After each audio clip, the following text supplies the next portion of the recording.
perilaku orang-orang ini saya melihat mereka ini sedang mendorong negara ini untuk menganut hukum rimba.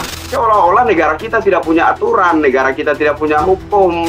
Si Rismon, si Anipar, dan kawan-kawannya, mereka itu adalah orang-orang biadab yang sedang melakukan kebiadaban.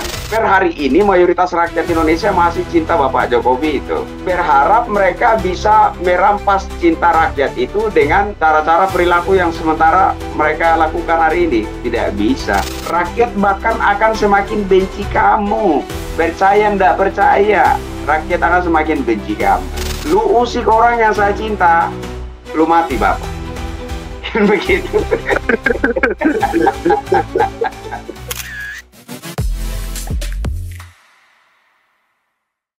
Yang menjadi sorotan terakhir ini kan, saya tertarik itu dengan tentang dalang ataupun pelaku ya. Makanya saya ambil judulnya itu Jokowi pelaku pemalsuan atau korban kriminalisasi.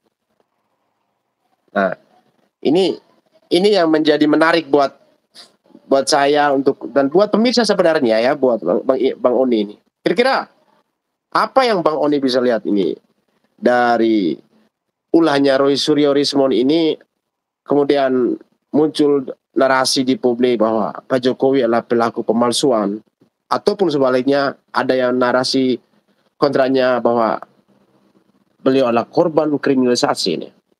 Mungkin ada pendekatan secara sosial atau hukum ataupun politik lah dari Bang Oni. Silakan. Saya sudah coba telepon Bang Rismon ya. Bukan telepon, chat WhatsApp. Saya udah coba chat WhatsApp. Pertama saya mohon bertemu untuk collab gitu kan, podcast, tapi beliau bilang belum bisa ke Jakarta. Terus kemarin saya sempat chat WhatsApp lagi, saya bilang saya tidak ada niat apa-apa, niat hati saya murni sebagai sesama saudara Pro Timur, saya bilang. Ya. Saya ingin mengajak Bang Rismon untuk kembalilah kepada hati nurani. Untuk kembali ke jalan yang benar ya. Kembalilah ke hati nurani ya. Jadi saya bilang bohirnya udah kabur Bang, saya bilang gitu. Lalu dia tanya, semua ajakan nurani saya itu tidak digubris. Yang dia tanggapi, dia pertanyakan ke saya, ya. Emang siapa bohirnya Bang, katanya. Saya bilang saya nggak mau berdebat, saya bilang. Saya nggak mau perdebatkan bohir tak bohir, nggak mau perdebatkan. Nah, saya gunakan kosakata kabur itu juga sebenarnya salah, bukan kabur. Tapi bagaimana untuk supaya kita itu turut menjamin stabilitas perpolitikan tanah air. Jadi kurang-kurangilah sedikit keresahan yang saat ini sedang bergelora di masyarakat kan seperti itu. Nah, sebagai anak bangsa kita memiliki tanggung jawab moral untuk juga turut menjamin ketentraman di masyarakat kan begitu. Saya gunakan kata kabur, padahalnya kan bukan kabur sebenarnya gitu. Sudah ketahuan dan sudah pasti cuci tangan. Yang namanya bohir tidak mau ikut campur masalah konsekuensi moral, konsekuensi hukum, nggak mau ikut campur. Iya, gitu. Benar. Berarti yang apa nih jawaban dari Pak Rismon bahwa belum ada waktu dan beliau masih di Jogja ya selama ini. Masih melakukan penelitian mencari tahu bahkan ubek-ubek ini kampus perpustakaan kampus UGM. Ya, jadi kita cermati dari awal saja itu sebenarnya sudah ada pelanggaran hukum. Dari awal saja sudah ada pelanggaran hukum. Nah, makanya saya kemarin sempat katakanlah menyentil Ya. aparat penyidik keamanan negara Polda Metro Jaya, ya kan? Ya. Orang-orang ini jangan dimanjain. Orang-orang ini jangan terkesan diberi keistimewaan begitu. Tindak tegas.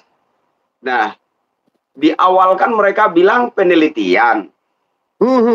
Benar ya, Bang Mosato ya? Benar, mereka mengatakan mereka sedang melakukan penelitian. Ya. Suatu bentuk tindakan saintis lah, seorang saintis dan saintifik.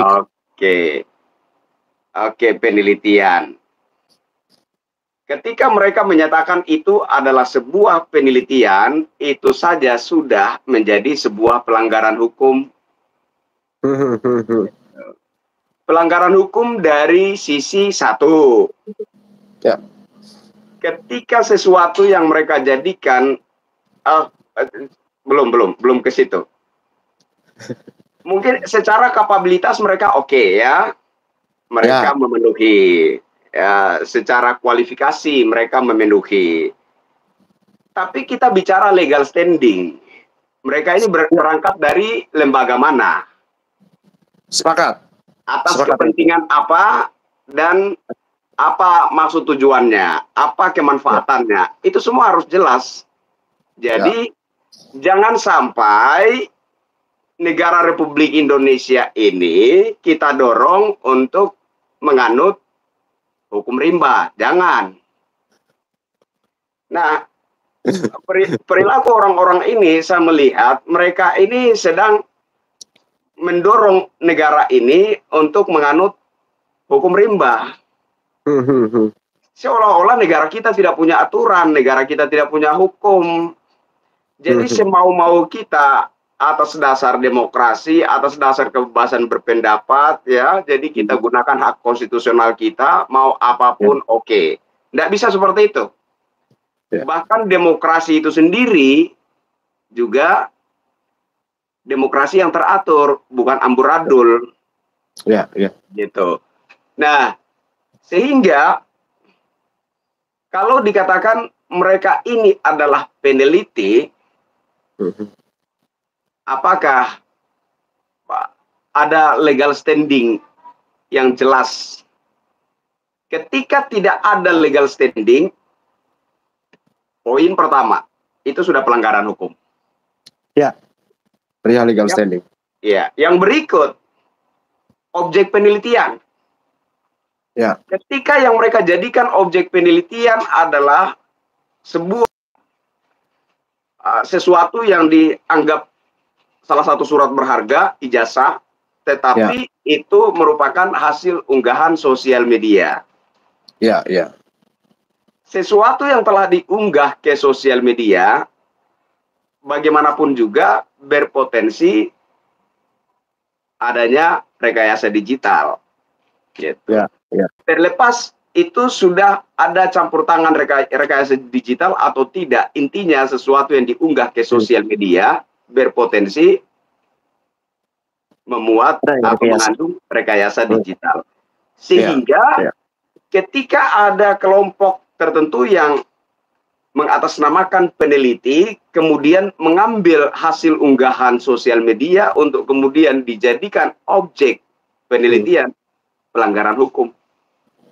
Itu sudah sebuah pelanggaran hukum. Itu poin kedua. Nah, poin ketiga, kalau kita cermati orang-orang ini, ya, Roy Suryo CS sejauh ini yang mereka lakukan bukan penelitian, Pak. Yang mereka lakukan adalah memvonis bahwa Insinyur Haji Joko Widodo pemegang ijazah palsu.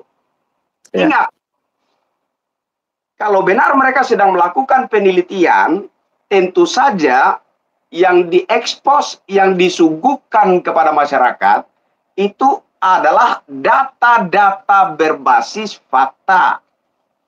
Bukan asumsi dan testimoni.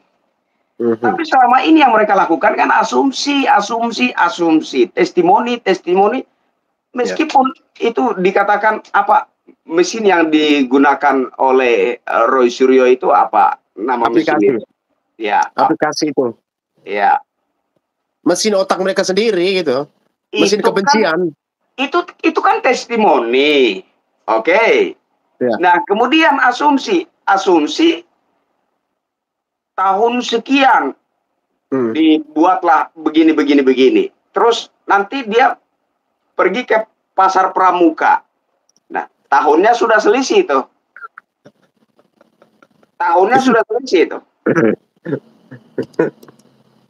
Makanya saya bilang, ini kan asumsi. Kalau itu adalah penelitian, yo lu kumpulin data berbasis fakta, kemudian lu tindak orang ini secara hukum, ya, melalui jalur hukum yang beretika, jalur hukum yang terpuji, ya. Sidangkan di pengadilan. Ketika ada vonis hakim di pengadilan yang sudah berkekuatan hukum tetap, baru kita boleh membesar-besarkan itu, apakah itu asli, apakah itu palsu. Tapi ini masih sedang, katakanlah, mengkaji, meneliti, dan mereka sudah memvonis. Ya. Ini adalah sebuah pelanggaran hukum. Nah, kemudian ini menurut pandangan saya, poin keempat ini. Ini pandangan saya. Seorang mantan pemimpin negara, harkat martabatnya penting dijaga. Ya, sepakat itu. Saya kasih edukasi begini. Coba, atau kalau orang-orang ini tidak mau, nanti saya sendiri yang minta Pak SBY tunjukkan ijazahnya. Ya, harus adil kan kalau mau ngomong soal presiden, Megawati juga gitu kan. Bukan Pak SBY saja, Ibu Megawati juga. 2009 Ibu Megawati nyapres pakai ijazah SMA. Nanti kalau mereka sudah terperangkap di dalam sentimen yang menyasar semata-mata hanya kepada Bapak Jokowi, dan mereka tidak berani, tidak punya cukup nyali untuk ke negara yang lain, biar nanti saya minta Pak SBY. Dan nanti kita lihat apakah Pak SBY misalkan akan semudah itu menunjukkan ijazahnya kepada saya, akan semudah itu merespon saya, akan semudah itu menunjukkan ijazahnya ke publik. Kita berbicara perbandingan lurus, ya. Bukan perbandingan jumplang seperti Rismon Siani Partujung. Ini kalau Jokowi punya ijazah, ini kayak saya ini tunjukkan begini. Beda, Pak. Ijazah dia diduga palsu. Ijazah dia itu diduga palsu. Tidak apa-apa. Kita jangan membias ke situ dulu. Maksud saya, kalau bicara tentang harkat dan martabat, ya, seorang mantan pemimpin negara itu tidak bisa dibandingkan dengan kelompok gelandangan politik, nggak bisa. Oh, itu jelas ya, jauh sekali intervalnya. Tidak bisa. Jadi kasta moralnya beda. Nah, seorang pemimpin negara itu harkat martabatnya penting dijaga. Pak SBY, apabila saya meminta dia untuk menunjukkan ijazahnya, tidak bisa serta-merta dia merespon saya. Saya ini siapa? Hanya seorang rakyat jelata penghuni kebun singkong. Sementara yang sedang saya mintai surat berharganya yang termasuk kategori data diri, itu adalah mantan presiden. Tidak mudah dia menunjukkan atau menunjukkan ijazahnya kepada saya atau merespon permintaan saya, tidak mudah. Jadi kita jangan membuat seolah-olah ini sesuatu yang sangat sederhana. Oh, tidak, Pak. Nah, pertanyaannya, ketika misalkan saya meminta kepada Bapak SBY dan Bapak SBY tidak mau merespon saya, Bapak SBY tidak mau menunjukkan ijazahnya kepada saya, kita harus adil dong. Bapak SBY pengecut, Bapak SBY penakut, Bapak SBY tidak punya nyali. Kita harus adil dong. Iya enggak? Kan seperti ini kata-kata hujatan yang terarah kepada Bapak Jokowi, kan begitu? Jadi ketika dia tidak merespon saya, Pak SBY misalkan tidak merespon saya, tidak mau menunjukkan ijazahnya kepada saya, berarti dia penakut, dia pengecut, dia takut kepalsuannya itu terungkap, dia takut kebohongannya itu terbongkar, sehingga dia tidak berani menunjukkan ijazahnya kepada saya. Itu adalah vonis, Pak. Itu bukan penelitian. Nah, jadi kalau itu benar-benar sebuah penelitian, lakukanlah sebagaimana sejatinya penelitian itu. Tentu ada aturan-aturan mainnya. Ya. Yang pertama, mesti ada legal standing. Ya. Ada aturan-aturan mainnya.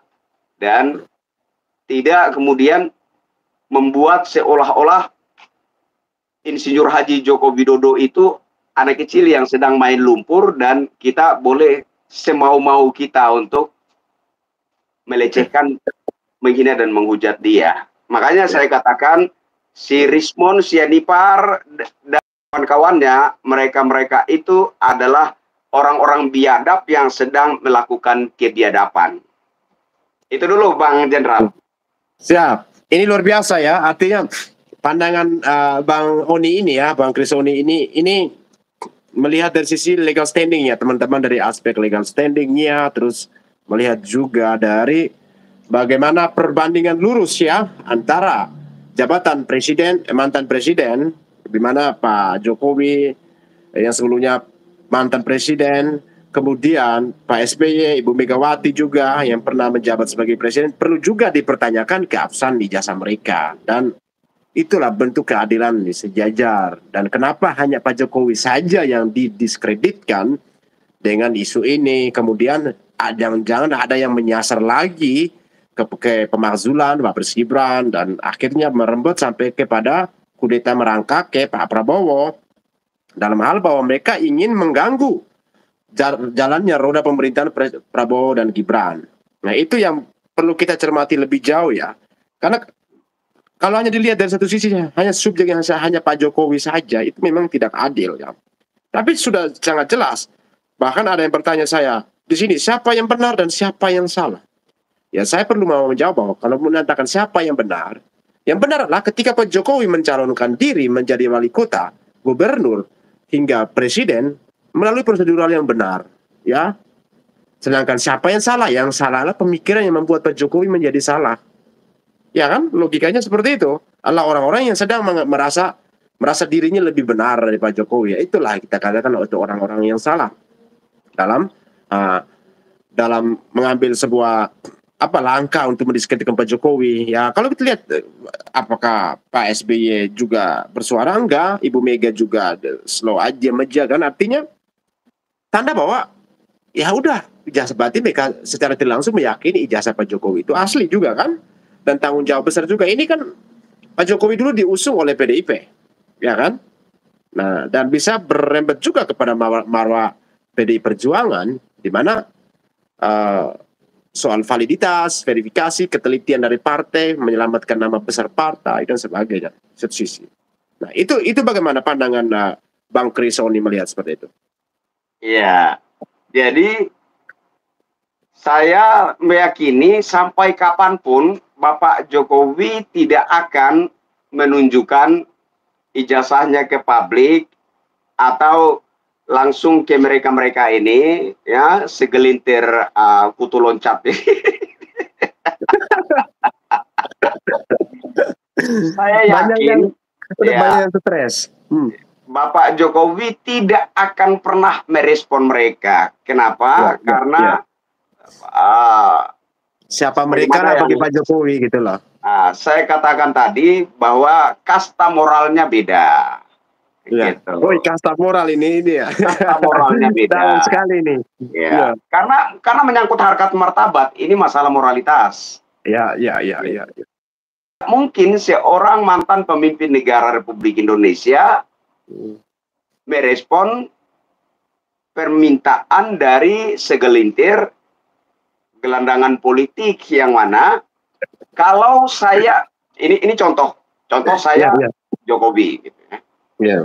Kalau saya merespon mereka, saya menuruti seperti apa keinginan mereka, saya sedang merendahkan harkat martabat saya sendiri. Pertanyaannya, Ya. apakah saya yang gila atau mereka yang bebal? Bagaimana mungkin Anda minta kepada saya untuk merendahkan harkat martabat saya sendiri? Ya. Maka jawaban Pak Jokowi kan itu sudah normatif, itu sudah benar gitu. Tidak ada kewajiban saya untuk menunjukkan ini ke mereka. Saya akan menunjukkan ini bila mana itu diminta oleh persidangan. Ya. Itu baru benar jalurnya. Atau gini, saya kasih satu saran untuk para gelandangan politik ini. Gelar saja sebuah forum, ya, gelar sebuah forum dan undang semua mantan pemimpin negara Republik Indonesia yang masih hidup sehat walafiat. Undang semuanya untuk mempresentasikan semua histori pendidikannya sebelum mencapai menduduki tahta RI 1. Jadi seperti apa histori pendidikan mereka itu satu-satu presentasikan tuh, gitu. Tapi kembali lagi, mereka para mantan pemimpin negara ini akan menghendaki atau tidak, gitu. Nah, tapi saya pikir kalau bisa dilakukan pendekatan-pendekatan yang tidak kemudian mengurangi rasa hormat kita sebagai rakyat terhadap mereka, ada potensi mereka bisa menyambut baik itu begitu. Jadi gelar forum untuk menghadirkan para mantan pemimpin negara ini untuk masing-masing mempresentasikan seperti apa histori pendidikan mereka sebelum menjabat Presiden Republik Indonesia. Maka yang terjadi di situ adalah sebuah pesta sukacita, kebersamaan, persatuan, ada harkat martabatnya di situ. Tidak ada yang didiskriminasi. Semuanya berhimpun di dalam satu rasa persatuan Indonesia. Tapi ini loh tidak. Yang ada saling tuding, yang ada saling mencela, saling menghina, saling menghujat. Kenapa? Lu sasar orang yang saya cintai. Gitu. Sementara saya tahu siapa yang paling lu anggap sebagai presiden itu saya pun tahu. Ada orang yang menurut lu itu paling presiden dari presiden. Menurut saya yang paling presiden dari presiden adalah Jokowi. Sehingga yang terjadi adalah saling menghujat kita. Tapi coba mari kita wujudkan persatuan ini. Kalau kalian betul-betul sedang melakukan sebuah pengamatan atau penelitian sebagaimana yang kalian katakan, gelarlah sebuah forum, hadirkanlah para mantan pemimpin negara ini untuk masing-masing mempresentasikan histori pendidikan mereka. Saya kira itu akan menjadi sebuah pesta sukacita. Begitu. Wah, ini akan menjadi sejarah pertama ya dalam apa di negara kita ya, bahwa jika terjadi gelar satu forum yang bersama, berharap itu bukan gelar tandingan dengan satu gelar forum dari Purnawirawan TNI yang kemarin mengusulkan pemakzulan Gibran ya. Jadi ya karena di situ kan hadir juga Pak Prabowo juga nanti dan Pak SBY juga nantinya kan, dalam hal kalau mereka menjabat sebagai Pak Prabowo menjabat sebagai presiden dan sisi lain kan ada para mantan presiden ataupun wakil presiden ya. Nah ini akan hal yang menarik juga. Nah kalau kita melihat lagi ini kan tadi berbanding lurus dengan soal apa gelar itu, tentu kan keabsahan pendidikan ini ditanggapi juga oleh Pak Luhut ini. Ini yang menarik ini nih, Boni. Terbaru kan Pak Luhut, opung kita ya, opung Luhut mengatakan begini, ijazah aja dipersoalkan terus gitu kan. Yang penting dia sudah atau berjasa ya, katakan berjasa terhadap negara kayak gitu. Jadi apa Bung Uni melihat dari pernyataan Bang Luhut ini? Artinya mungkin ada sisi plus atau minusnya gitu kan? Karena Pak Luhut ini Pertanyaan itu mengatakan apa namanya, pernyataan Pak Luhut itu juga apa ya, bisa bisa menjadi abu-abu kah multitafsir atau ya. penegasan? Oke, ini bisa dimultitafsir. Seperti apa yang Bung Oni mau tafsirkan itu kan? Jadi ketika saya katakan ijazah saja kok dipersoalkan, itu di sisi otak kita ada sisi tertentu di otak kita yang menganalisa ke sana. Oh, berarti bisa jadi benar dia ijazahnya palsu, kan begitu. Ada satu sisi, ada sisi tertentu di bagian otak kita yang akan menganalisa ke situ, gitu. Makanya saya bilang pernyataan Pak Luhut ini juga bisa menjadi pernyataan multitafsir yang membias ke sana kemari. Tapi bagaimanapun juga, meskipun oleh para jenderal purnawirawan yang lain Pak Luhut dibilang penjilat, saya salah satu anak muda negeri ini yang sangat bangga punya Pak Luhut. Sangat bangga punya Pak Luhut. Kenapa? Karena Pak Luhut yang selalu ada di samping Pak Jokowi ketika berperang melawan kepentingan asing. Nah, ya benar itu, benar. Makanya saya katakan saya bangga. Bang Oni tahu dari mana? Saya berhalusinasi, tapi tanya ke Pak Luhut. Ya, ketika saya bilang Pak Prabowo yang kekeh ngejar-ngejar Gibran, ada sekitar 3 kali ngejar Gibran, saya juga berhalusinasi. Tapi kemudian opini Pak Dasko, opini saya jadi terkonfirmasi. Halusinasi saya jadi terkonfirmasi. Nah, ini kalau melihat ini kan kita masih keterkaitan dengan ini purnawirawan TNI. Kemarin kan saya sempat menyaksikan salah satu konten dari Bang Oni ini ya, kalau nggak kemarin sempat marah-marah dengan salah satu jenderal, nama siapa ya? Pak jenderal purnawirawan ya, Pak Ruslan Buton ya.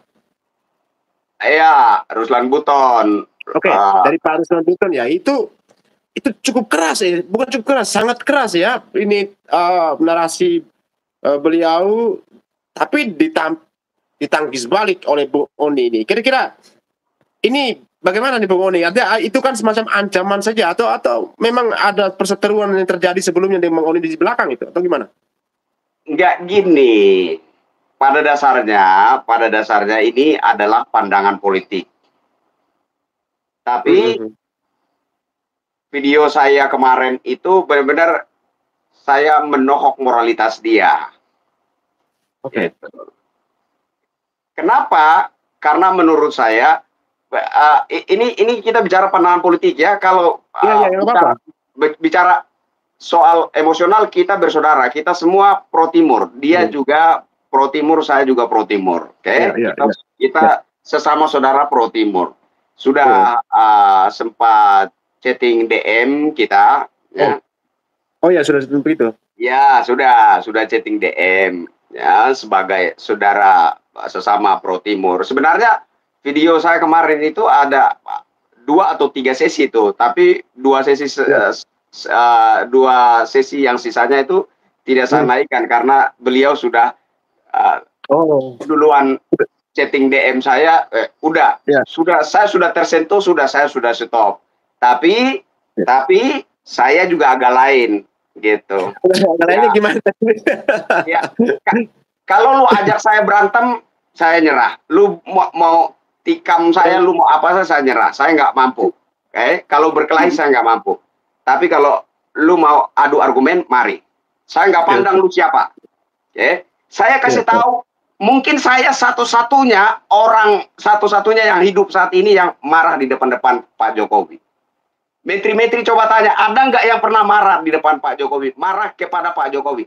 Mungkin saya satu-satunya yang dibilang Ternak Mulyono, Baser Bayarmo. Saya satu-satunya Baser Mulyono, Ternak Mulyono yang marah terhadap Pak Jokowi ketika duduk satu meja dengan beliau. Gitu. Ya saya nggak pandang itu. Tadi saya ngomong apa ya, Bang Jenderal? Ruslan Buton. Gitu. Jadi sebelum Pak Jokowi itu purna, itu kan kau bajingan, Kok ada tuh. Ada juga saya tanggapi itu. Ada juga saya tanggapi. Tapi ketika saya naikkan di TikTok, di take down. Saya, wow brengsek ini TikTok ini punya dia tidak di take down. Punya saya di take down gitu loh. Nah, di take down TikTok. Gimana? Di take down oleh TikTok. Iya. Di take down sama TikTok. Kan waktu itu saya itu kan berteriak kepada Jenderal Prabowo Subianto. Karena saya yakin bahwa Bapak Prabowo yang terpilih itu saya sudah yakin sekali. Sehingga saya menyampaikan unek-unek saya dalam kemasan pesan begitu. Saya kasih tahu, bersihkan ini. Atmosfer publik negeri ini bersihkan. Okay? Jangan ada saling menghina, menghujat atas nama demokrasi itu. Udahlah. Ya, rakyat ini bukan kayu, bukan batu, sehingga tidak bisa membedakan mana menghujat dan mana mengkritik, gitu. Nah, kalau rakyat bisa mengkritik dengan otak, masa lu yang dikenal intelek kok mengkritiknya seperti pakai lubang pantat, kan lucu. Gitu. Rakyat jelata bisa mengkritik pakai otak. Masa Anda yang intelek kok mengkritiknya pakai lubang pantat? Jadi itu tidak logis. Jadi gini, nggak masalah. Kita berbeda arah pandangan. Kita berbeda pandangan dalam hal-hal yang terkait pilihan politik praktis dan lain sebagainya. Saya pikir hal wajar. Ya. Masalah pro kontra dalam memandang situasi perpolitikan negara itu saya pikir hal wajar. Tapi ketika itu sudah menghina dan menghujat, gimana ya? Bang Jenderal, bayangkan anak dan cucu saya nanti akan menganggap saya teman sebaya dia. Yang tidak perlu diperhitungkan harkat martabatnya, yang tidak perlu dihormati. Jadi mereka menganggap saya itu layaknya teman sebaya dia. Anak bahkan cucu saya. Manggil saya, manggil nama. Terus kalau dia, maaf kata, kalau kita di NTT, ya ada bahasa-bahasa ya lobang ini segala macam, ya kan? Ya. Bagaimana kalau anak saya atau cucu saya menganggap saya layaknya teman sebaya dia, dan ketika bercanda mengata-ngatai saya seperti itu, seperti dia mengata-ngatai temannya. Bagaimana? Itu kondisi yang mengerikan, kondisi moralitas yang sangat mengerikan menurut saya. Dan tidak boleh seperti itu. Ingat, Nusantara punya adab, Pak. Apalagi ada salah satu, ya sebut saja namanya lah, Roy Suryo itu. Katanya dari golongan darah biru, ya toh? Seingat saya, orang yang memang ada keterkaitan dengan darah biru kah, darah apa segala macam, dia lebih paham yang namanya adab. Lebih paham yang namanya adab. Nah, ini orang konon ada keterkaitan dengan golongan darah biru. Ya. Kok perilakunya seperti baru keluar dari kloset?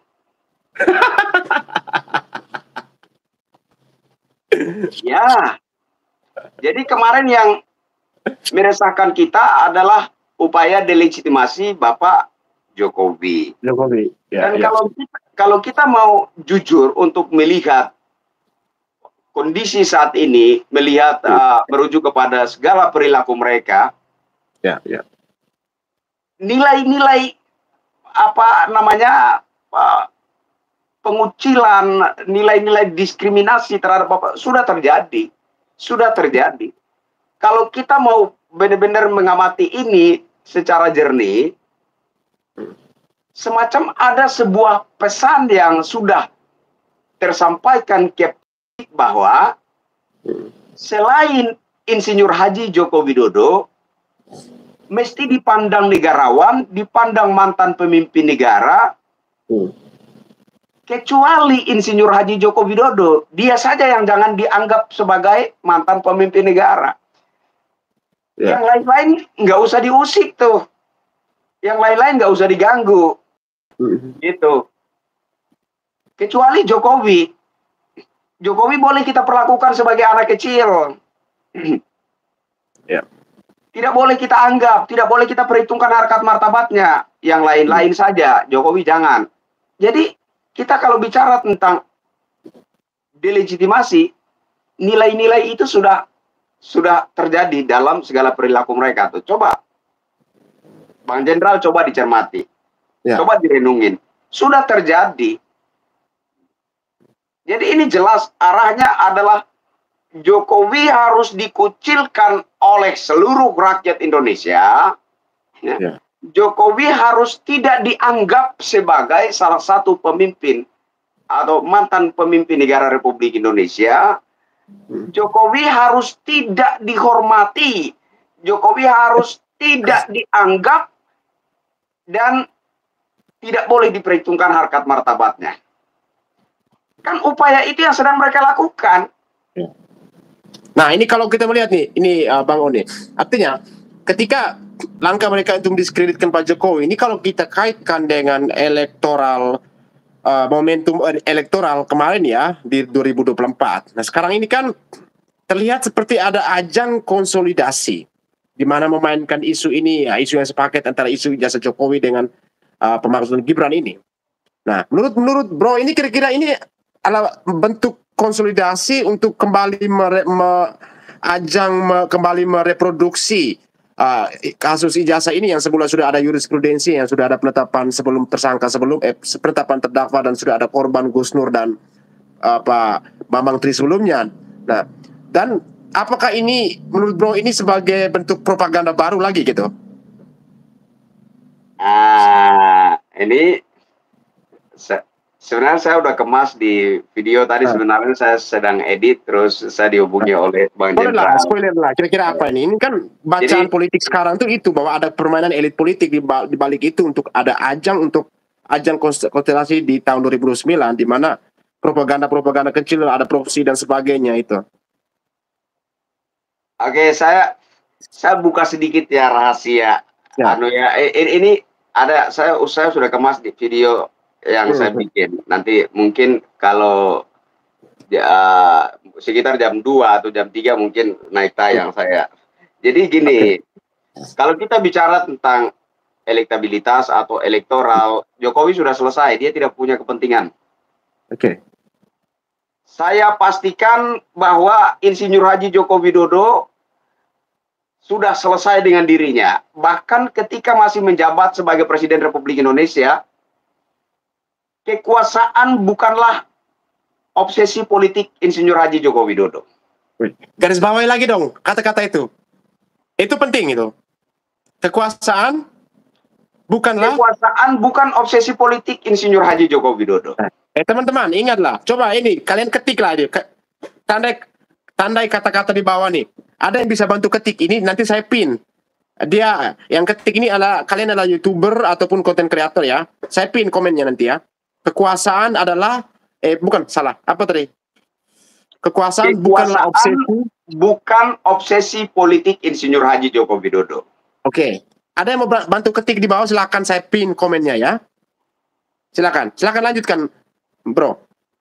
Nah, kalau tokoh-tokoh politikus yang lain itu kan, kekuasaan itu kan menjadi obsesi, tujuan. Kalau seorang Insinyur Haji Joko Widodo, kekuasaan bukan tujuan. Kekuasaan itu hanyalah instrumen yang dibutuhkan untuk mengabdi kepada bangsa dan rakyat, dan itu yang nyata dalam 10 tahun kepemimpinan Insinyur Haji Joko Widodo. Jadi kekuasaan itu dimanfaatkan oleh yang namanya Insinyur Haji Joko Widodo ini untuk membangun bangsa. Wajar dia dicintai rakyat. Jangankan pembangunan yang untuk rakyat, Pak. Pembangunan yang urgen soal kedaulatan negara, pos lintas batas negara di mana-mana. Ini yang sudah jadi presiden yang dari militer sudah berapa ya? Pak Harto. Ya, Pak Harto. Pak SBY.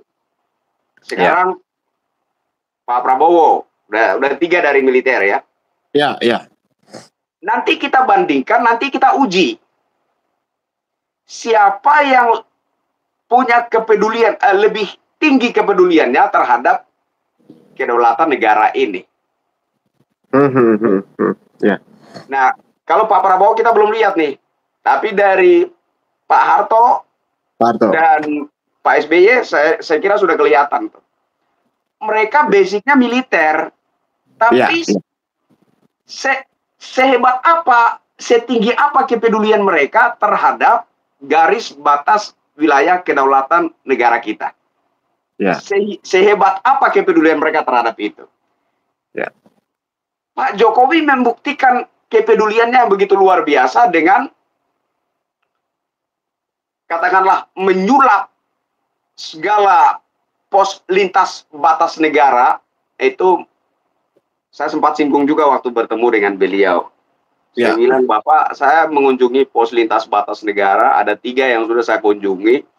Dan kalau saya mau bandingkan pos lintas batas negara itu dengan kota Jakarta, sama. Mewah. Jadi buat saudara-saudara yang khususnya di NTT ya, kalau mau merasakan suasana kota Jakarta, pergilah ke pos lintas batas negara. Itu di daerah mana itu? Di Timor Leste ya? Selain di Papua juga ya? Ada Mota Ain, ada Wini, satu lagi. Ada 4 tapi saya baru singgah 3. Napan Gate. Itu 3 sudah saya datangi. Ya. Jadi teman-teman di NTT kalau mau merasakan suasana kota Jakarta, pergilah ke pos lintas batas negara. Pasti saudara merasakan suasana kota Jakarta itu seperti apa. Gitu. Mewah. Beda dengan dulu, Pak. Dulu pos lintas batas negara kita itu sama seperti gubuk kakek nenek yang ya bukan bukan hinaannya, tapi macam kakek nenek yang tinggal di gubuk itu bagaimana sih kondisi rumahnya? Ya pos lintas batas negara kita kayak gitu dibandingkan dengan negara tetangga. Apa kata Pak Jokowi? Kita malu dengan negara tetangga kita. Nah, mereka yang sudah menjabat presiden yang punya basic militer, apa nggak malu tuh sama negara tetangga kita? Ya bisa jadi. Kenapa? Karena kekuasaan bagi mereka itu adalah obsesi, tujuan. Pak Jokowi kekuasaan bukan tujuan.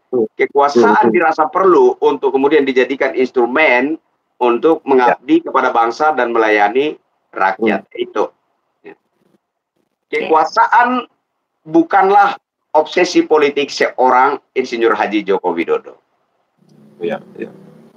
Nah, sekarang ini kita kalau ngomong perihal kekuasaan ini, saudara, saya coba melihat ini dari kita kembali lagi ke masa 10 tahun Pak Jokowi ya. Di masa kemarin di mana ada 2 sisi yang di sini saya lihat. Pertama, sebagian orang memuji Pak Jokowi. Sebagian orang ada juga yang merasa sakti dan itulah membangun menciptakan euforia. Yang memuji itu berbasis rakyat jelata, yang membenci itu adalah mereka yang terancam kehilangan pamor dengan kehadiran Pak Jokowi. Ya. Ini kan sebuah pola yang kalau dilihat, kalau kita lebih spesifik kepada orang-orang yang mendiskreditkan lah, kita katakan seperti itu ya, negasi dari bagaimana memuji, mendiskreditkan Pak Jokowi ya. Artinya bahwa pola yang mereka mainkan ini hanya sebagai terkesan ada yang sisi lain terkesan ingin menjadi penyeimbang. Penyeimbang di sini ya. Bukan ada juga ya, dalam hal seperti ini bahwa ada yang masuk dalam kabinet merah putih, kabinet merah putih Kim Plus ya. Di dalam mereka terlihat seperti penyeimbang, tapi sebenarnya perlu ada was-was ya. Kacamata Bro melihat ini seperti apa gitu? Bang Jenderal, saya tadi belum selesai loh bicara tentang masalah Oke. elektabilitas elektoral itu. Jadi Nah, silakan, kalau silakan. uh, Silakan lanjut, yang itu kan kalau masih berhubungan satu sama lain. ya berbicara elektabilitas elektoral, Bapak Jokowi tidak punya kepentingan di situ, di Ya, wilayah ya, ya. elektabilitas. Karena dia tidak, saya sudah memastikan sendiri bahwa Bapak Jokowi tidak punya obsesi untuk maju Ya. lagi, kan? Saya Artinya waktu itu begini saudara, artinya ketika orang melihat sosok Pak Jokowi ini, jika dikaitkan dengan elektoral 2029, ada dalam hal ini, kalaupun dikatakan dinasti politik, itu sah-sah saja, karena tidak diatur di dalam konstitusi, gitu loh. Karena memang pada dasarnya kalau kita mau melihat perbandingan lurus, siapa SBY juga mewariskan kekuasaan partainya kepada Pak AHY. Tapi di ya. sisi Pak Jokowi tidak memiliki partai, gitu loh. Bahkan menjadi rebutan untuk partai-partai tertentu. Tetapi itu seperti yang saudara sudah tegaskan lagi, bahwa kekuasaan bukan obsesi Pak Joko Widodo yang saya pin di komentar itu. Nah, di luar dari kata obsesi ini, artinya ada hereditas, ada hal yang diwariskan, yaitu kepada anaknya, yaitu Mas Gibran sebagai wakil presiden saat ini, dan juga Mas Kaisang sebagai ketua umum PSI. Tentu yang dilihat lebih jauh itu adalah bagaimana konsultasi elektoral 2009 itu kan menjadi satu riakan propaganda saat ini ya, di mana adanya pemakzulan Gibran itu salah satu langkah untuk menghentikan peranan Pak Jokowi juga, karena hak sebagai warga negara, hak berdemokrasi, Pak Jokowi masih berhak, gitu loh. Satu sisi mereka juga terkesan hadir sebagai penyeimbang. Ini di sini maksud saya bahwa penyeimbang di sini adalah mereka itu berada dalam kabinet merah putih Kim Plus. Ini bagaimana tanggapan Bro ini? Jadi gini, mereka yang ada di dalam kabinet Kim Plus ya, sebenarnya ini semua masih dalam konsep rekonsiliasi. Konsep rekonsiliasi ini adalah ide dari Insinyur Haji Joko Widodo. Ya. Kan dia bermaksud momen Pilpres 2024 itu tidak sekedar pesta demokrasi, pesta politik, ya, pemilihan presiden wakil presiden. Dia bermaksud momen politik 2024 itu menjadi event rekonsiliasi. Ya. Rekonsiliasi terhadap para negarawan, para mantan pemimpin negara yang juga berkaitan dengan presiden kita saat ini, gitu. Jadi ini bahasa mentah saya ya. Ya. Ibu Megawati punya dendam terhadap Pak SBY. Ya. Pak Prabowo punya dendam terhadap Ibu Megawati. Pak Prabowo punya dendam terhadap Pak Jokowi. Ya. Nah, kalau saya bikin kalimatnya biar terkesan lebih positif begini. Pak SBY punya hutang moral terhadap Megawati. Megawati punya hutang moral terhadap Prabowo. Jokowi punya hutang moral terhadap Prabowo.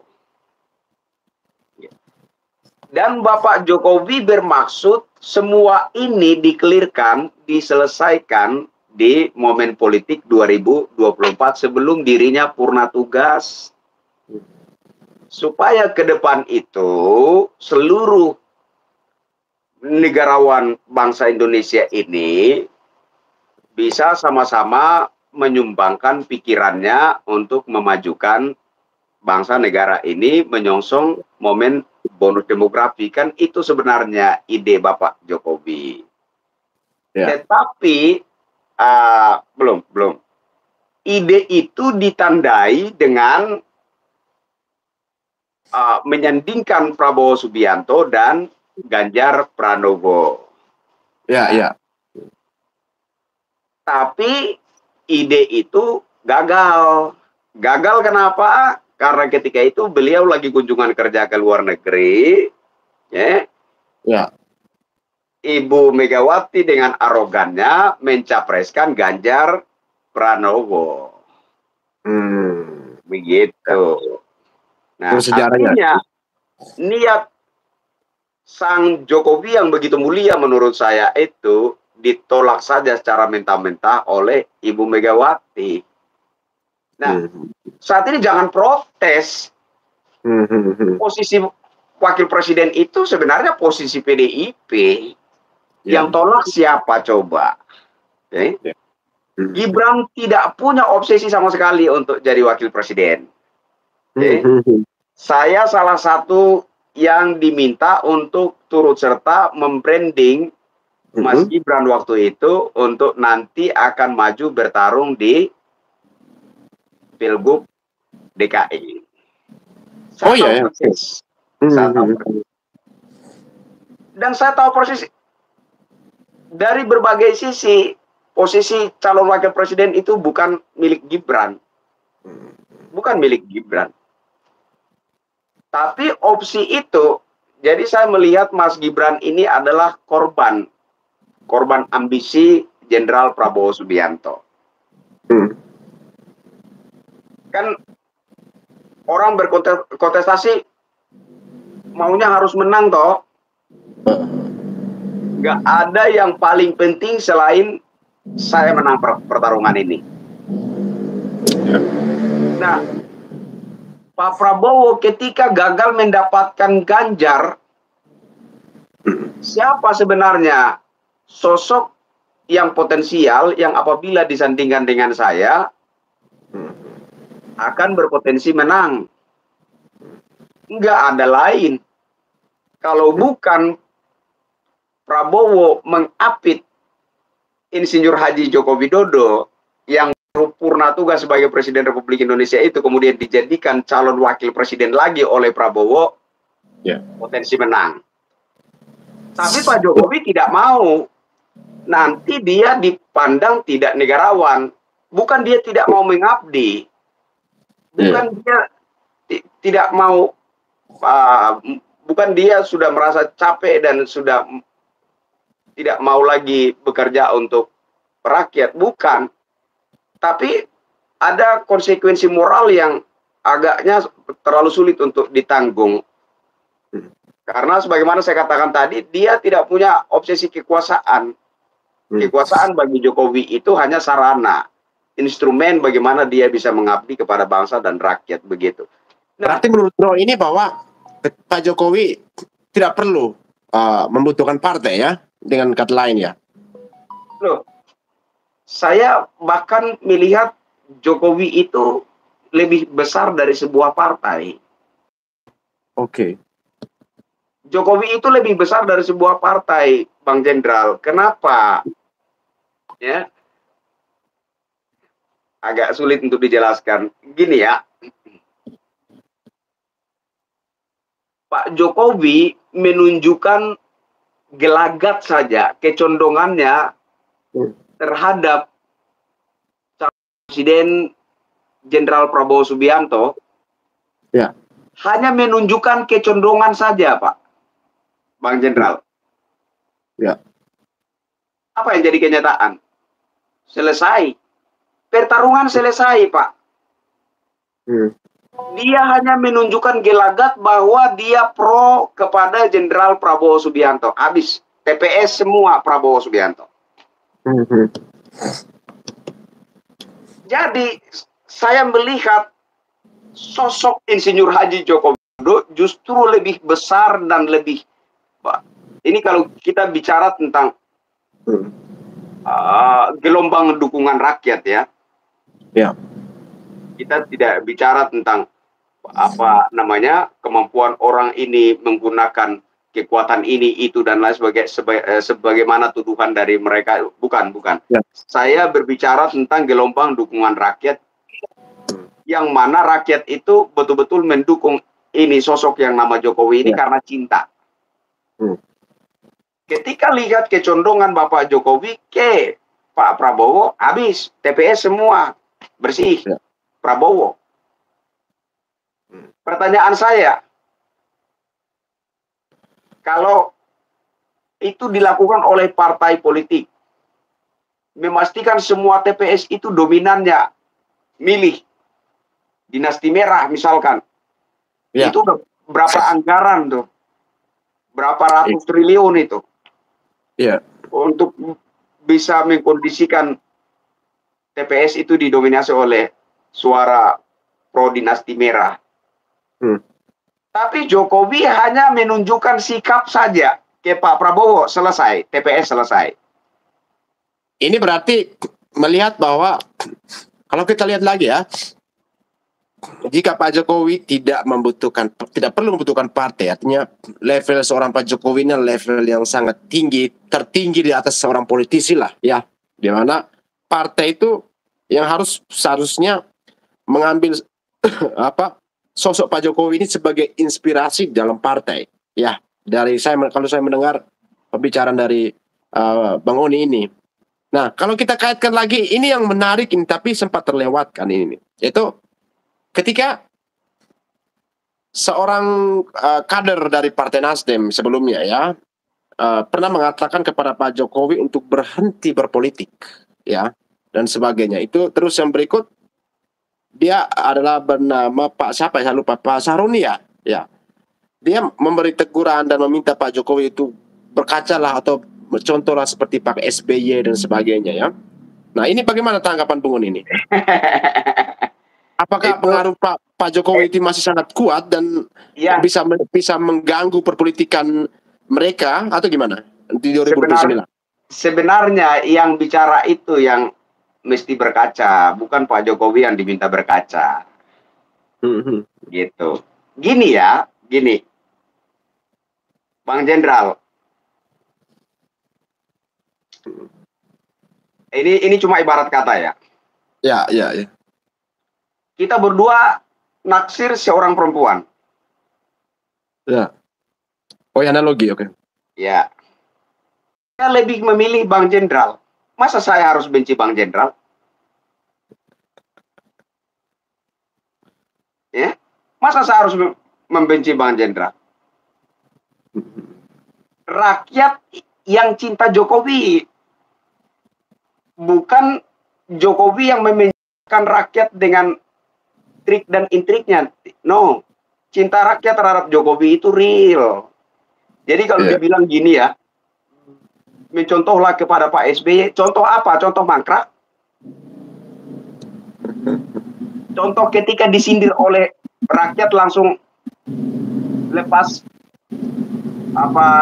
tinggalkan istana untuk laporkan, polisikan rakyat, itu kan contoh yang kau harapkan Jokowi lakukan. Jokowi nggak begitu. Jokowi sayang rakyatnya, makanya respon dengan Roy Suryo masih hidup. Kalau Jokowi nggak sayang rakyat, kalau Jokowi mau ikut, mau mencontoh kepada SBY, sudah berapa ribu rakyat yang dipenjara ini? Jadi ketika lu minta Jokowi untuk berkaca kepada SBY, contoh seperti apa di SBY yang lu harap itu diikuti oleh Jokowi? Contoh membangun stadion olahraga yang mangkrak di mana-mana gitu? Atau contoh apa? Pak Roy Suryo juga kan mantan kader Demokrat juga, di mana dulu dia pernah dia jabat anggota DPR, ya toh. Nah, setiap rapat tidur. Kemudian pernah juga jabat Menteri Pemuda dan Olahraga. Dan tidak hafal lagu Indonesia Raya. Ya. Ketika selesai masa jabatannya sebagai Menteri Pemuda dan Olahraga, dia pulang curi bawa panci dari kementerian. Ini adalah satu-satunya Menteri Republik Indonesia yang paling tidak punya moral. Kalau lu korupsi triliunan rupiah, saya pikir ya meskipun itu adalah kejahatan apa namanya kejahatan luar biasa ya korupsi ya. Tapi ya kalau kita lihat dari nominal, masihlah ada martabatnya, gitu kan? Ya. Kalau dia misalkan dia korupsi ratusan triliun, masihlah ada martabatnya. Siapa sih yang tidak tergiur melihat tumpukan duit, ya kan? Nah, ini yang diambil Panci, Pak. Astaga, begini ya, Pak Hotman Paris bilang begini. Ya. Pak Roy Suryo, kirim alamatmu, nanti saya belikan Panci satu trek, satu trek saya kirim ke alamatmu. Pak Hotman Paris bilang gitu, menyindir begitu. Nggak, Pak Hotman Paris wajar, Pak Hotman Paris miliarder ya kan, orang kaya raya wajar. Nah, tapi saya ini rakyat jelata, penghuni kebun singkong, bukan orang kaya, tapi saya merasa saya pun mau gitu membelikan panci untuk Roy Suryo, mau saya. Itu ada yang komen bilang pompa air juga itu. Iya kan? Jadi biarpun saya ini rakyat jelata, penghuni kebun singkong, bukan orang kaya, tapi mau juga tuh saya tuh kalau beli panci untuk Roy Suryo, saya juga mau gitu. Karena kasihan. Kasihannya apa? Seorang menteri, selevel seorang menteri nyuri panci. Ini sangat tidak bermoral menurut saya. Nah, kalau kita kembali lagi nih Bung Oni, kita kembali lagi ke bagaimana soal dinamika politik ya. Kalau kita mencermati yang ada di ruang sosial media, ada sesuatu sistem yang namanya seperti systemic delegitimation gitulah, sistem bagaimana mereka ingin mendelegitimasi ya, di mana ada sekian banyak kalau kita lihat dari pendekatan ataupun pengamatan kita melihat ada sekian banyak cara mereka tuh membangun sistem untuk menggoyang, melemahkan kredibilitas, kemudian dengan menggoyang ataupun mengganggu simbol-simbol yang utamanya seperti mulai dari prestasi Pak Jokowi yang diklaim, terus sisi lain juga ada klaim dari sisi institusi yang dianggap bagi mereka itu melindungi simbol tersebut. Dalam hal ini kan hukum ataupun konstitusi ya. Nah, ada juga yang kalau kita lihat lagi sasarannya yaitu UGM ya. Itu sesuatu yang simbolik ya, ada UGM, terus ada KPU juga, ada juga yang bahkan pengadilan yang menjadi sasaran juga pernyataan bahwa ada skeptis ataupun keraguan-keraguan dari mereka. Nah, terus melihat itu kan narasi-narasi seperti itu melemahkan bukan hanya lembaga saja juga, tetapi ada hal yang mereka bicarakan soal bagian ataupun warisan dari kekuasaan itu sendiri.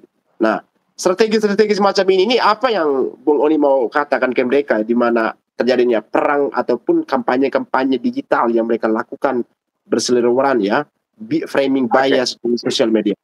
Oke, saya akan pelan-pelan untuk sederhanakan jawaban saya. Jadi pertama, sederhananya ini ada satu komentar dari Bang Joy Jogja, ini bagus sekali. Beliau menyimplifikasikan sederhananya, hanya 2 kata itu, korban algoritma. Algoritma dalam artiannya bahwa ada keyboard warrior ya, korban algoritma keyboard warrior di mana mereka terus memprovokasi tiap hari menarasikan palsu dan tapi tidak punya bukti. Nah, tetapi ini ada satu sistem ya, strategi delegitimasi yang mereka lakukan itu. Nah, ini memang proyek, delegitimasi itu sebuah proyek. Dan itu tujuan mereka begitu. Jokowi harus dikucilkan, Jokowi harus dilenyapkan, Jokowi harus tidak dianggap oleh rakyat, kan itu tujuannya. Gini, ya kembali lagi saya katakan ini orang-orang biadab. Siapapun saya katakan orang-orang. Kenapa? Karena nama baik salah satu lembaga pendidikan terkemuka di negara ini UGM ya hancur, ya, hancur. Nama baik UGM hancur, ya.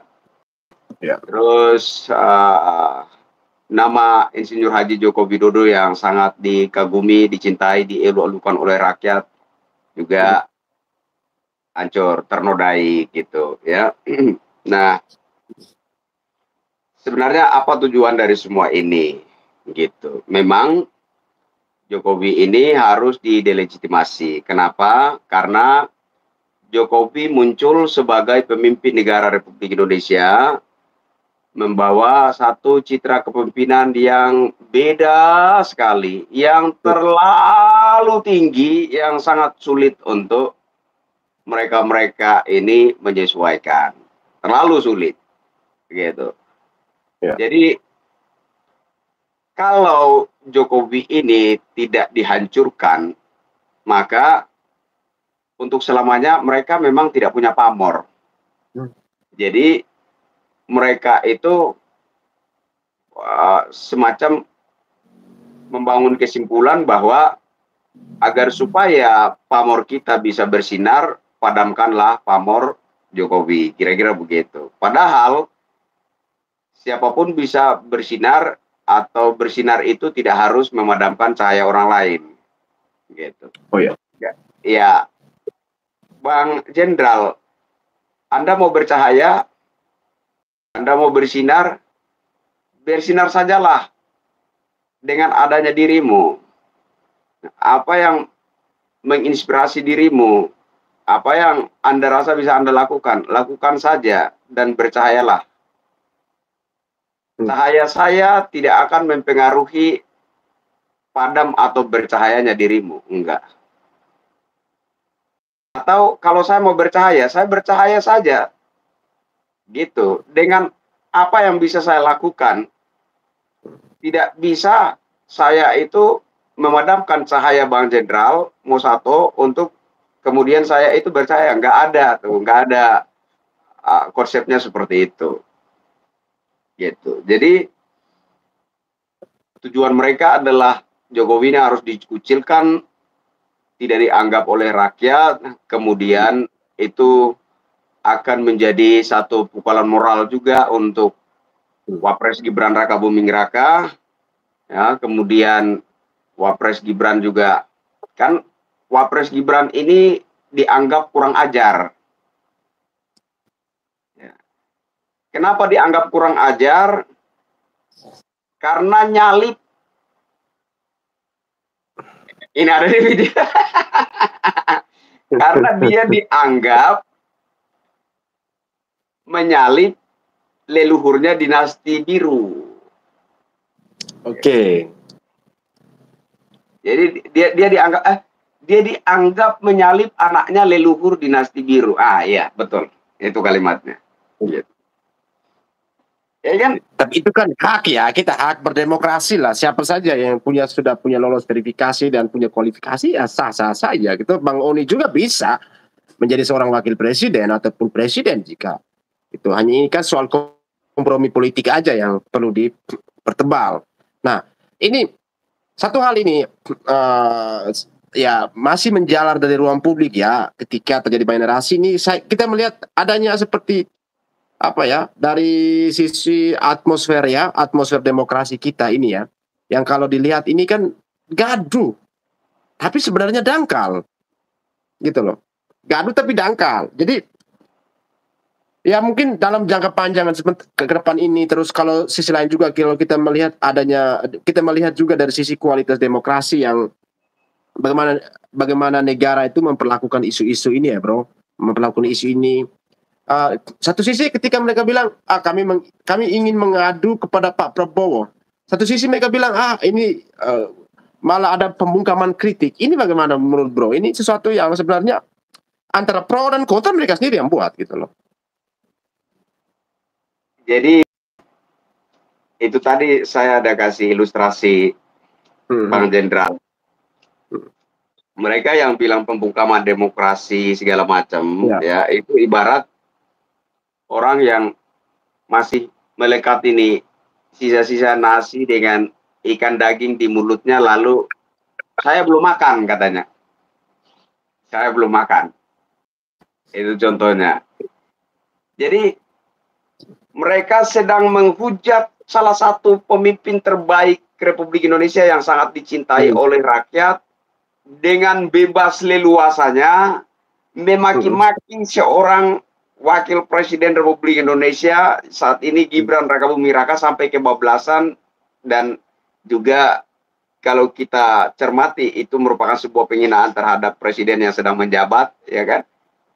Ya. Dengan bebas leluasa, lalu mereka katakan ada pembungkaman demokrasi. Sama seperti orang yang masih melekat ini sisa-sisa nasi dengan ikan daging di mulutnya lalu bilang saya tidak makan. Ya, jadi pada dasarnya orang-orang ini kalau gila, mereka ini sedang berupaya untuk rakyat Indonesia jadi gila semua. Begitu, itu tujuan mereka. Nah, mereka berharap bahwa dengan menyerang salah satu tokoh politik negeri ini, ya, kemudian akan membuat bercahaya seperti ilustrasi saya bilang tadi. Maksud saya, kan per hari ini mayoritas rakyat Indonesia masih cinta Bapak Jokowi itu. Nah, ya. Berharap mereka bisa merampas cinta rakyat itu dengan cara-cara perilaku yang sementara mereka lakukan hari ini. Tidak bisa. Rakyat bahkan akan semakin benci kamu. Percaya enggak percaya, rakyat akan semakin benci kamu. Oke? Jadi, lu usik orang yang saya cinta, lu mati Bapak. Begitu. Ya, luar biasa ya. Ini malah sederhananya. Jadi, ya, teman-teman, buat partai-partai politik yang masih punya ambisi untuk pesta-pesta demokrasi ke depan, cobalah untuk melakukan cara-cara menarik simpatik rakyat itu dengan cara-cara yang lebih elegan, yang lebih apa ya, yang membuat rakyat itu suka, ya, contoh misalkan di situ ada apa, rakyat sedang berjuang mempertahankan batas tanahnya terhadap apa namanya, hadirlah di situ dengan baju partaimu, berdiri dengan rakyat, bela di situ, partaimu pasti berkibar. Kan sederhana saja tuh sebenarnya tuh. Rakyat nggak minta uangmu. Ketika rakyat sedang berjuang, berteriak, berdiri di batas tanah, mempertahankan hak batas wilayahnya, turun dengan baju partaimu, berdiri di situ dengan rakyat, matilah sama-sama dengan rakyat, baru partaimu akan berkibar. Gampang sebenarnya urusannya. Tapi kok hal-hal ini kayak sulit sekali mereka lakukan. Mereka kok orang-orang bebal menurut saya. Mereka berpikir bahwa supaya kita bisa bercahaya, matikanlah cahaya Jokowi. Gila itu. Itu gila. Jadi kalau semua yang mereka lakukan ini dibilang apa namanya, riak-riakan penyeimbang demokrasi, tai. Itu bukan penyeimbang. Itu tai. Gitu. Terus dalam selimut. Bagaimana supaya meningkatkan nilai elektoral mereka di momen politik yang akan datang? Omong kosong, nggak bakalan, percaya sama saya, nggak bakalan, gitu. Jadi partai manapun juga yang kelihatan, ini kan Pak Jokowi kayak kemarin, ya toh, ngomong ada orang besar di balik ini. Apakah dia sebut nama orang itu? Kalau Pak Jokowi sebut nama orang itu terang-terangan, kalau orang itu adalah ketua partai, partainya bubar, percaya sama saya. Nggak bakalan dipilih satu pun sama rakyat. Kurang baik apa coba? Oh, kalau saya udah apa, informasi intelijennya sudah akurat, sudah mantap pasti. Ngomong aja namanya. Ngomong aja namanya. Kalau lu mau, dan itu kan clue-nya jelas sebagai siap, clue-nya jelas itu. Jelas. Mau tuntut saya memfitnah atau pencemaran baik, ayo kita adu bukti di sana. Ya. Loh, apa yang tidak bisa dilakukan oleh Pak Jokowi, tapi dia masih berbaik hati gitu. Ya. Ya. Presiden yang paling lembut hatinya namanya Jokowi. Kalau Jokowi itu diminta mencontoh kepada SBY, dan sekiranya Jokowi menjabat 2014-2024 itu mencontoh kepada SBY, lebih dari 10.000 rakyat Indonesia masuk penjara. Pasti. Saya pastikan. Lebih dari 10.000 rakyat Indonesia masuk penjara. Hanya ditulis namanya di perut kerbau SBY, penjara, Pak. Pak Jokowi diedit menyerupai Yesus. Saya orang Kristen juga tersinggung, bos. Macam-macam, bahkan sekarang sudah purna tugas juga masih diedit, kodok, Fir'aun, segala macam. Kita satu lagi kan stupa zamannya Pak Roy. Ya, Bang Jenderal. Jadi udahlah, saya pikir bagaimana mungkin saya meminta seorang malaikat untuk mencontoh kepada yang rada-rada setan. Tidak mungkin. Ya. Tidak bisa. Ya. Ya. Jadi kalau ya, ada yang meminta Pak Jokowi untuk mencontoh kepada Pak SBY, saya pikir bukan Pak Jokowi yang mesti berkaca. Orang yang bicara itulah semestinya yang berkaca. Gitu. Ya. Pak Ahmad Saroni ya, harus berkaca gitu. Suruh dia harus yang mencontohi. Karena dia adalah seorang kader Nasdem, dia harus mencontohi Pak Surya Paloh gitu loh. Dia harus mengidolakan Pak Surya Paloh gitu. Harus patuh terhadap Pak Surya Paloh. Pak Surya Paloh sendiri punya hubungan baik dengan Pak Jokowi, malah dia buat onar lagi di sana gitu. Itu yang menjadi apa ya? Artinya ketika kita bilang oh ini suaranya atas nama partai lagi yang diributin seolah-olah sedang membenturkan Pak Jokowi dan Pak Surya Paloh ataupun hal-hal lain ya. Iya namanya bahasa politik itu selalu multitafsir ya, kita sepakat. Ketika kalau sesuatu yang berhadapan dengan hukum ya konsekuensinya hukum. Ya pada intinya bahwa antara opini yang terjadi sekarang ini ya lebih banyak terjadinya ada selalu yang terjadi sekarang itu kalau kita lihat itu sebenarnya ada batas yang kabur antara opini dengan fakta gitu. Atau sisi lain saya bisa katakan antara emosi itu melampaui dari fakta. Itu seperti Rismond. Roy, Tifa, emosi karena emosi mereka tapi melampaui daripada fakta. Fakta yang terjadi seperti ini. Itu karena ya buah dari sakit hati. Dan saya melihat ini kan sebagai sebenarnya ajang propaganda mereka ya, dalang di balik ini semua siapa yang kita terus memburu ya. Selain memburu walaupun Pak Jokowi sudah tahu, tapi kru dari seorang mantan pemimpin negara bertahu pasti intelijensinya udah tingkat tinggi ya teman-teman. Iya. Oke. Saya pikir begitu saja ya, Bung Oni. 1 jam lebih ini luar biasa. Kita berterima kasih kepada ribuan penonton dan ratusan komentar ya dan ratusan like itu yang sudah support. Kalian jangan lupa saksikan juga di channelnya Bang Chris Yen Oni ya. Yang beliau di sana, beliau lebih keras daripada saya. Beliau lebih keras suaranya gitu. Kita terus melawan hoax ya, terus menangkis balik orang-orang yang berusaha untuk mendelegitimasikan atau mendiskreditkan Pak Jokowi dan pemerintahan Prabowo Gibran. Jadi Pak Prabowo dan Pak Jokowi ini adalah duit tunggal ya. Jangan melihat bahwa Pak Prabowo adalah bonekanya Pak Jokowi. Enggak. Kalian kalau cermati setiap pidato Pak Prabowo terus silaturahmi baik itu kan jangan cepat mengambil kesimpulan. Justru yang kita perlu menjagalah orang-orang di dalam kabinet merah putih ini, di lingkaran Kim Plus ini yang mungkin secara diam-diam ya, tetapi kita tidak tahu seperti apa isi dalam kartunya, kotak Pandoranya seperti apa.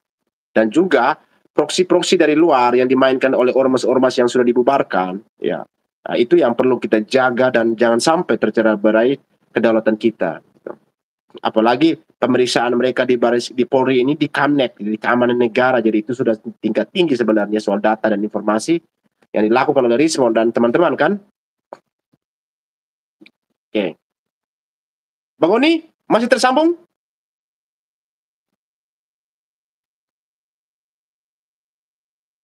Oke. Rupanya jaringan dari Bang Oni ya. Kita jumpa lagi di episode berikut ya, live malam ngopi santai teman-teman ya. Kita jumpa lagi nanti. Terima kasih teman-teman yang sudah support, yang sudah subscribe ya, yang sudah follow terus Mosato. Mosato berterima kasih kemarin sudah mencapai 100.000 subscriber ya, dan di hari Minggu kemarin saya berterima kasih. Dan saya terima kasih juga untuk subscriber Mosato Doc sebelumnya ya. Ini untuk channel yang satu Mosato Doc. Jadi kita sama-sama. Nah, di belakang saya ini ada buku. Jadi rajin baca buku supaya bisa mengetahui banyak informasi bagaimana dinamika politik. Ini judulnya Menyongsong Kepemimpinan Nasional Pro Rakyat, ini dulu ya, buku yang lama. Tapi kalau kalian mau membaca buku-buku dengan isu terkini, saya sudah referensikan kalian ya nanti di di salah satu toko Shopee di live saya sebelumnya ya. Ini tentang, nah buku ini tuh khusus untuk melawan halusinasi merawat keadilan. Ini khusus untuk Rismond ya, bagaimana konspirasi di pasar pramuka dan para nabi hukum gadungan ya. Ini orang-orang yang sedang bermain narasi di balik itu semua ya. Oke, ini sudah pukul 12.03 ya. Selamat istirahat untuk teman-teman semua. Sampai jumpa di episode berikutnya. Terima kasih atas dukungannya ya dari teman-teman semua yang sudah pantau sampai akhir. Ikuti terus Mosato di tayangan-tayangan berikutnya ya. Sehat selalu ya. Kita tetap merah putih, kita penjaga NKRI, dan kita tetap menjaga soliditas pemerintahan Prabowo Gibran menuju 2009. Kita harus legowo. Oke. Terima kasih ya.